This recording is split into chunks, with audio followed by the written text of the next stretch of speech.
بسم الله الرحمن الرحیم و به نستعین. یوې فقهي مسئلې طرف ته اشاره کوو چې جامع المنځه آداب چی شی دي.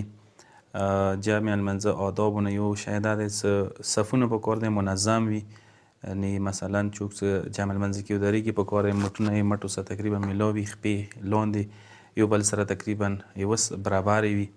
او دویم شی دا دی چې کله چې پیش نماز تکبیرة الاحرام وویله پکار دی چې خلک اقتدا وکړي، ویلې چې دې ځای کې ټیک نه دی چې ځنه کسان ناست وي یا انتظار کوي مسې یا جمع کوي.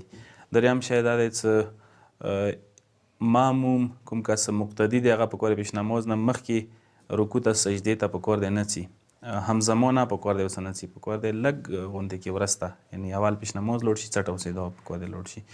او بیا دا چې مستحباتو نه یو شی دا دی چې پیش نماز ښي طرف ته ودرېدله مستحبه دی.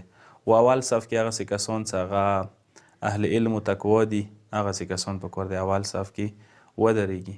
بل دا دی چې کله پیش نماز وللضالین وی هغه نه بعد پکار دی الحمدلله رب العالمین ذکر ویلله مستحبه دی.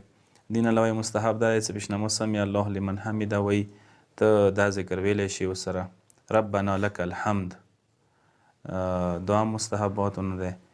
او بل دا دی چې مستحبه دی چې پیش نماز منځ کې ویلوړي، مطلب یو طرف ته خلک بل طرف ته خلک ورنه ویلاړ وي. کله چې پیش نماز اقامه شروع کړي دی اذان و اقامه چې کومه کیدای شي، اقامه چې شروع دی هغه ټایم کې نافلې لمونځ کول مکروه دی.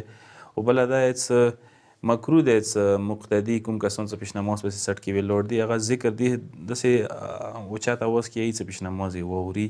دغو شیو خیال ساتل پکار دی. جامع المنځه کې ضروري دي چې مو یې وساتو.